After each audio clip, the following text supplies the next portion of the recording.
Hi everyone, welcome to the course on the top 10 communication mistakes. These are all situations which are avoidable.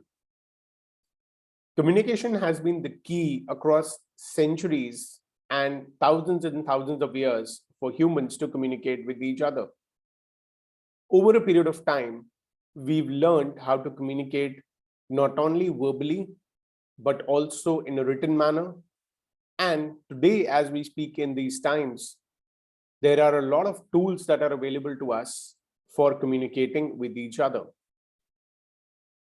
Given this fact that we've progressed across centuries and thousands of years and used communication tools which are very state of the art as we speak today or as we know today, we still make certain mistakes in communication.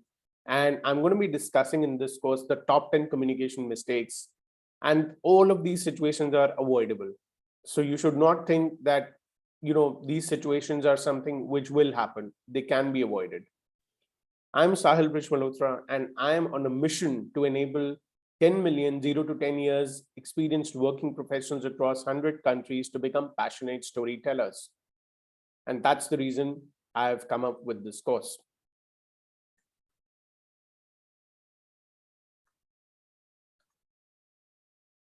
Well, I carry 13.5 years of industry experience across sales, marketing, and analytics. I'm also an MBA grad from a top 20 supply chain MBA program from Syracuse University in New York. I graduated in May 2018 with a GPA of 3.54 over 4. I'm currently working as a business development director in the data science domain. And as I already mentioned, my mission is to enable 10 million 0 to 10 years experienced working professionals across 100 countries to become passionate storytellers through the victory speaking approach using my 3Cs framework.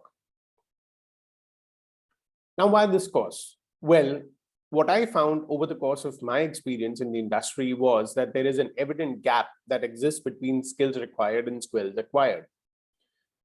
The skill which is required across all professional setups and to succeed in life generally is the skill of communication.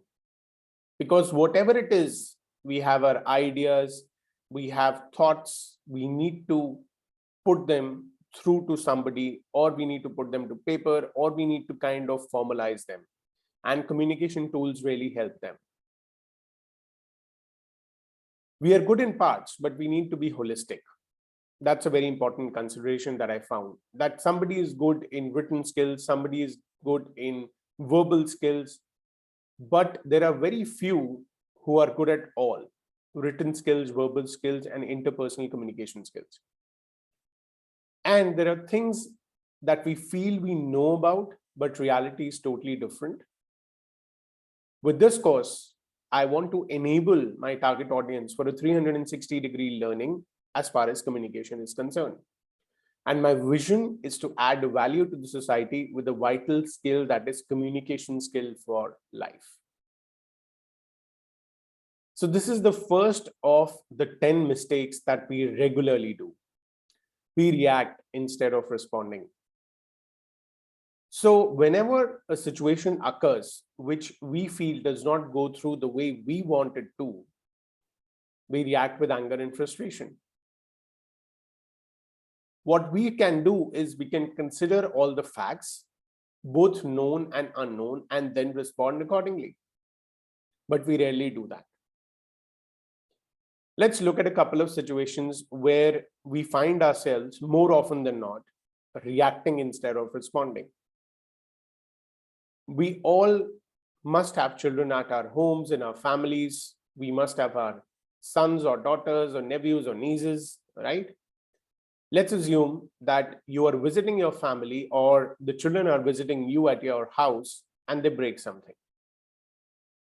Now, as an impulse, what happens is that we would react. We would get angry, we would get frustrated, we would yell at the child, we would make the child upset, and we can worsen the situation not only for the child, but also for ourselves.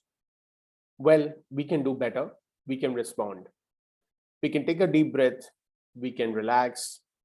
We can check first if the child is okay and the child is not hurt. Then we can check the object, whatever it is that is broken, whether it can be repaired, cannot be repaired, is a different ball game. And then what we can do is we can help the child clean up and then talk calmly to the child to avoid such mistakes in the future. And then what we can do is we can give the child a hug. That's a good way of responding. Let's look at a professional situation now. You are having a conversation with a client and the client starts yelling at you. It is not your mistake. You tried your best in order to serve the client well, but still a client is a client. What we can do as a reaction is we can yell back at the client and tell her or tell him that you please connect with so-and-so person, or probably connect with the customer support, and that's about it, and hang up the phone. Well, is that a response? I'm afraid it's not. It's a reaction.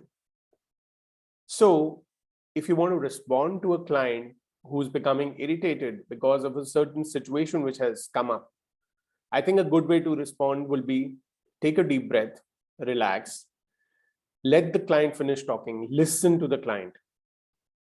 And then once he finishes talking or she finishes talking, ask if there is anything else apart from this issue which is troubling the client.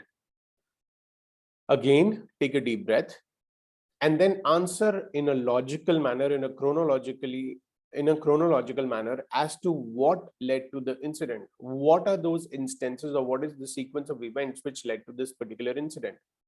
And then inform the client what action you're going to be taking and how soon you're going to be taking that action in order to restore the status quo.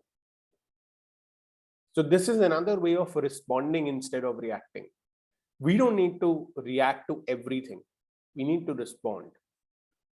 So I hope with this, the first communication mistake that we do of reacting instead of responding is pretty much clear to you.